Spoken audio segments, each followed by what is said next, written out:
Bismillahirrahmanirrahim. Assalamualaikum warahmatullahi wabarakatuh.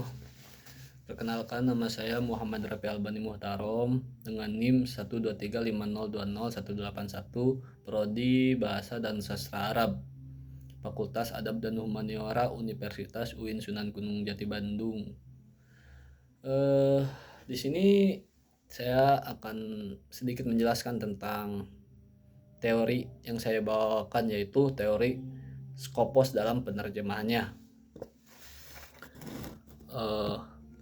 Mata kuliah terjemah idiomatik dengan dosen pengampu Pak Irfan Adriadi SPD MPDI. Apa sih itu Skopos ya? Barangkali teman-teman di sini ada yang belum tahu apa itu Skopos. Insya Allah saya di sini akan sedikit menjelaskan pengertian Skopos dan lain-lainnya. Sebelum ke pembahasan, kita harus tahu dulu apa itu penerjemahan, yaitu merupakan aktivitas penting dalam proses komunikasi lintas bahasa dan budaya. Dalam perkembangannya, penerjemah tidak lagi dipandang sekedar sebagai proses pengalihan makna dari bahasa sumber ke bahasa secara harfiah, melainkan sebagai suatu kegiatan yang melibatkan berbagai aspek seperti konteks sosial, budaya, serta tujuan komunikasi. Hal ini menunjukkan bahwa penerjemah bisa bersifat dinamis dan tidak dapat dilepaskan dari kebutuhan pengguna bahasa sasaran. Nah, salah satu pendekatan yang menyoroti pentingnya tujuan dalam penerjemahan adalah teori Skopos yang dikemukakan oleh Hans J. Vermeer. Teori ini menekankan bahwa keberhasilan suatu terjemahan ditentukan oleh tujuan, yaitu Skopos yang ingin dicapai dalam bahasa sasaran. Nah, dengan demikian penerjemahan memiliki kebebasan untuk menentukan strategi penerjemahan selama hasilnya sesuai dengan tujuan yang telah ditetapkan. Namun dalam praktiknya masih terdapat kecenderungan penerjemah yang berorientasi pada bahasa sumber sehingga mengabaikan tujuan dan kebutuhan pembaca bahasa sasaran. Pendekatan yang terlalu berfokus pada kesetiaan bentuk seringkali menghasilkan terjemahan yang kurang komunikatif dan sulit dipahami. Hal ini menunjukkan adanya kesenjangan antara teori penerjemahan modern dan praktik yang masih digunakan oleh sebagian penerjemah gitu. Lanjut ke pembahasan pengertian teori Skopos secara harfiah ya. Secara istilah Skopos sendiri yaitu berasal dari bahasa Yunani yang berarti tujuan atau maksud.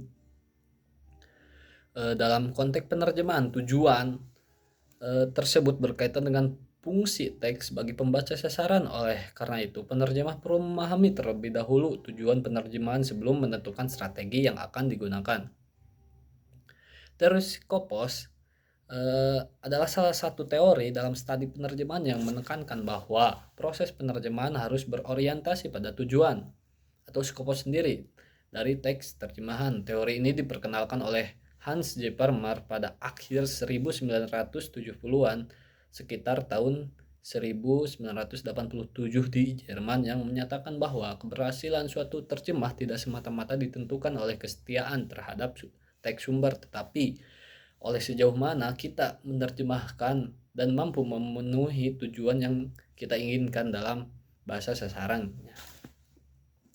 Menurut Machali 2009, teori Skopos memandang penerjemahan sebagai suatu tindakan komunikatif yang memiliki tujuan tertentu. Hal ini berarti bahwa penerjemahan tidak hanya berfokus pada aspek bahasa gitu, tetapi juga mempertimbangkan faktor konteks, budaya, serta kebutuhan pembaca dalam bahasa sasaran. Dengan demikian, penerjemah memiliki peran penting sebagai pengambil keputusan dalam menentukan bentuk terjemah yang paling sesuai, yang paling dapat dimengerti oleh si pembaca, oleh si pendengar, kayak gitu. Sejalan dengan itu, Rohayah Masali menegaskan bahwa penerjemahan yang baik adalah penerjemah yang mampu menyampaikan pesan secara efektif, secara sesuai dengan tujuan komunikasinya, bukan sekedar memindahkan bentuk bahasa asli ke bahasa sasarannya gitu. atau ke bahasa literalnya gitu.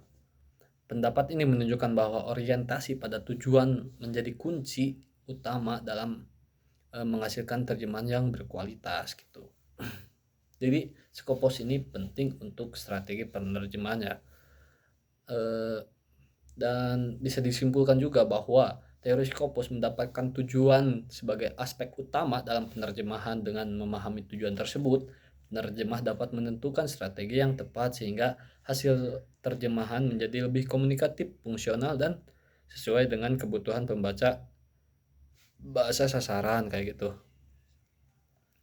Adapun prinsip-prinsip dalam teori Skopos yang dikemukakan oleh Hans J. Vermeer, terdapat beberapa prinsip yang utama yang menjadi dasar dalam proses penerjemahan. Prinsip-prinsip ini menjelaskan bagaimana suatu terjemahan seharusnya dilakukan agar sesuai dengan tujuan yang diharapkan.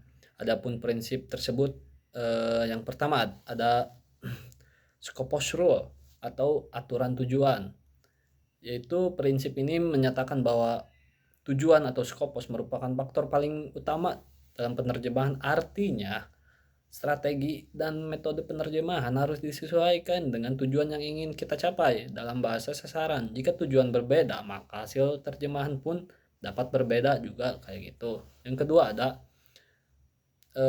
aturan koherensi ya, atau rule coherence dalam bahasa Inggris ya. Prinsip ini menekankan bahwa terjemahan ini harus dapat dipahami oleh pembaca atau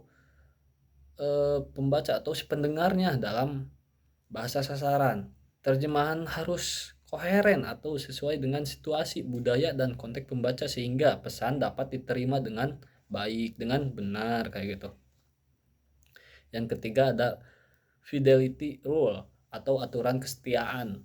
Prinsip ini menyatakan bahwa terjemah tetap tetap harus memiliki hubungan dengan teks sumber, namun kesetiaan di sini tidak berarti harus sama persis secara bentuk, melainkan cukup mempertahankan keterikatan makna sesuai dengan tujuan penerjemahan gitu, kayak gitu. Adapun penerapan teori Skopos dalam praktik penerjemahan, yang pertama, penentuan tujuan terjemahan. Penerjemah harus lebih dahulu menetapkan tujuan teks. Ini arahnya mau kemana kayak gitu. Misalnya apakah teks akan digunakan untuk kepentingan akademik, dakwah, atau komunikasi umum. Nah, tujuan ini akan mempengaruhi gaya bahasa, tingkat formalitas, dan strategi penerjemahan. Ketika kita punya tujuan untuk menyampaikan, lihat dulu audiens kita itu kayak gimana. Apakah harus bahasa yang akademik atau bahasa dakwah atau bahasa yang dimengerti dengan secara umum kayak gitu. Yang kedua, penerapannya itu yaitu identifikasi pembaca sasaran. Penerjemah harus mempertimbangkan siapa pembaca teks terjemah, seperti mahasiswa, masyarakat umum, atau anak-anak. Nah gitu. Hal ini penting agar bahasa yang digunakan sesuai dengan tingkat pemahaman pembaca. Yang ketiga ada analisis teks sumber. Nah, analisis ini penting dilakukan terhadap aspek linguistik, makna, dan konteks budaya dalam teks sumber. Tahap ini bertujuan untuk memahami pesan yang ingin disampaikan secara menyeluruh kayak gitu. Keempat, pemilihan strategi penerjemahan. Berdasarkan tujuan dan pembaca sasaran, penerjemah menentukan strategi yang tepat seperti penerjemahan harfiah secara literal ya, adaptasi, parafrase komunikatif. Pemilihan strategi ini bersifat fleksibel sesuai dengan kebutuhan, mau secara harfiah, secara adaptasi, secara parafrase atau komunikatif tadi. Nah, lanjut ada penyesuaian budaya. Penerjemah perlu menyesuaikan unsur budaya agar lebih relevan dengan pembaca sasaran. Hal ini penting karena dalam menerjemahkan ungkapan idiomatik atau metafora ini dapat agar mudah dapat dimengerti oleh si pembaca kita atau si pendengar kita. Jadi penyesuaian budaya ini penting lah. Lanjut, yang terakhir ada evaluasi hasil terjemah. Nah, tahap terakhir ini adalah mengevaluasi apakah hasil terjemahan telah sesuai dengan tujuan, atau apakah si terjemahan ini dapat mudah dipahami dan tetap mempertahankan makna utama teks sumber gitu. Jadi harus ada evaluasinya gitu.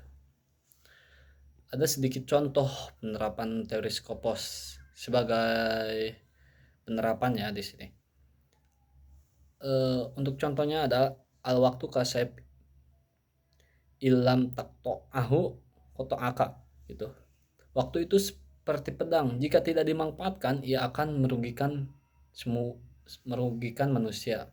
Nah, Skopos motivasi secara literal tadi ya, waktu itu seperti pedang, jika tidak dimanfaatkan ia dapat merugikan manusia. Tapi secara terjemah Skopos, kalau kamu tidak memanfaatkan waktu maka kau akan rugi, kayak gitu. Terus melibatkan budaya, waktu laksana pedang, bila tak kau tebas ia akan menebasmu, kayak gitu. Mungkin segitu kesimpulannya sedikit ya. Teori Skopos ini merupakan salah satu teori penting. Kita harus tahu bahwa Skopos itu adalah tujuan ya. Tujuan itu mau kemana? Apa yang mau kita capai? Apa sasaran kita gitu? Siapa siapa pendengar kita? Siapa yang mau membaca terjemahan kita? Kita harus tahu kayak gitu. Dan memandang penerjemahan sebagai suatu tindakan komunikatif ini harus perlu daya ukur dari kesetiaan terhadap teks sumber, tetapi juga dari kemampuan dalam memenuhi fungsi dan tujuan telah ditentukan. Dengan demikian, penerjemah tidak hanya berperan sebagai pengalih bahasa, tetapi juga sebagai pengambil keputusan yang memahami konteks, maksud, dan secara kebutuhan membaca sasaran, kayak gitu. Mungkin segitu yang bisa saya sampaikan untuk teori Skopos ini. Kurang lebihnya mohon maaf. Wallahul muwaffiq ila aqwamit thoriq. Wassalamualaikum warahmatullahi wabarakatuh.